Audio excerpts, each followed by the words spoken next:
আসসালামু আলাইকুম সবাইকে। সবাই কেমন আছেন? আশা করছি সবাই অনেক ভালো আছেন।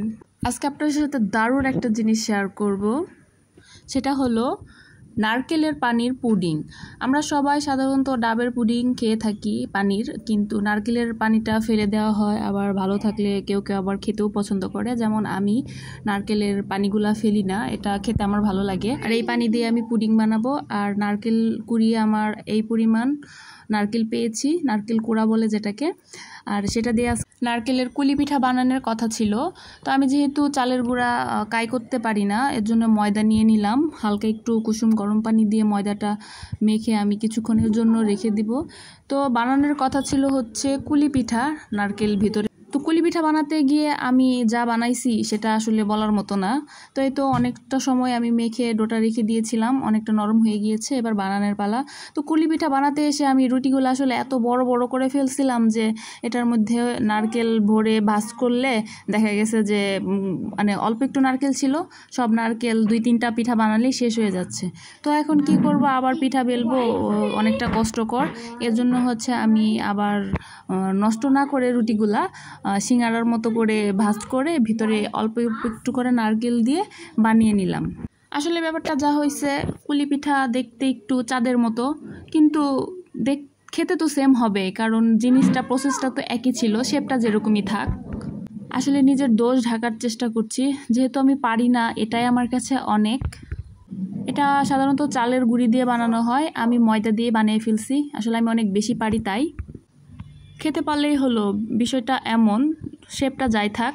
আমার মতো এরকম কে কে আছেন যে বানানোর কথা থাকে একটা, রান্না করার সময় হয়ে যায় আরেকটা? এটা আমার ম্যাক্সিমাম টাইমই হয়, এর জন্য এখন আর মন খারাপ লাগে না। অনেকটা বছর আগে যখন আমি প্রথম রান্না করতাম, টুকটাক কিছু ইউটিউব দেখে বানানোর ট্রাই করতাম, তখন ম্যাক্সিমাম সময় এই জিনিসগুলো নষ্ট হতো, ফেলে দিতে হতো। আমি আম্মুকে কল করেও অনেকভাবে প্রসেস করার চেষ্টা করতাম যে এটা করতে গিয়ে এটা হয়ে গিয়েছে, এখন কি করব। তা আম্মু আমাকে ফোনে বোঝানোর চেষ্টা করতো, কিন্তু তারপরেও আমি পারতাম না। তো যাই হোক, সেসব কথা এখন অনেকটা ইমপ্রুভ হয়েছে নিজের মধ্যে, নিজের প্রশংসা নিজেই করছি। এখন নষ্ট হলে ফেলে দেওয়া লাগে না, সেটাকে মডিফাই করে আরেকটা তৈরি করতে পারি। এইটুকু জ্ঞান, অভিজ্ঞতা, দক্ষতা আমার মধ্যে এত বছরের জন্ম নিছে। যাই হোক, পিঠাগুলো আমি বানিয়েই ফেলছি, দেখতে সমচার মতো লাগছে, সেটাও কোনো ব্যাপার না। আর বানাতে বানাতে অল্প একটু আটা বেঁচেছিল, নারকেল ছিল না, এর জন্য আমি এগুলোকে এরকম করে শেপ দিয়ে বানিয়ে নিছি। দেখতে যদিও অতটা ভালো লাগছে না, কিন্তু খেতে ভালোই হয়েছিল, সবাই বলেছে। আর রাঁধুনি আমি একা ছিলাম না, আমার সাথে আরেকজন ছিল, সে ভাজছিল আর খাচ্ছিল।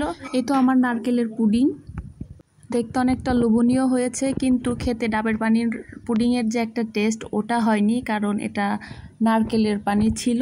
ডাবের পানি একটু মিষ্টি থাকে, আর এখানে আমি কোনো চিনি ব্যবহার করিনি, এর জন্য হয়তো অতটা ভালো লাগেনি, কিন্তু দেখতে ভালো হয়েছিল। বাচ্চারা অনেক পছন্দ করেছে খেতে।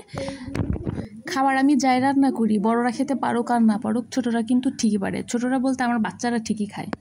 কে খেলো না খেলো তার থেকে বড় কথা যে বাচ্চারা যে খেতে পারে, বাচ্চারা যে খায়, এটাই অনেক, কারণ বাচ্চাদের জন্যই তো রান্না করি। বাসায় আর বড়রা যারা আছে তারা বড়দের হাতে রান্না খেয়ে অভ্যস্ত। আমিও যেহেতু ছোট মানুষ, আমার বাচ্চারাও যেহেতু ছোট ছোট ছোট মিলে রান্নাটা তাদের ভালোই লাগে, আমারও ভালো লাগে। আমার রান্না আর কেউ খেতে পারুক না পারুক, আমার বাচ্চারা ঠিকই খায়।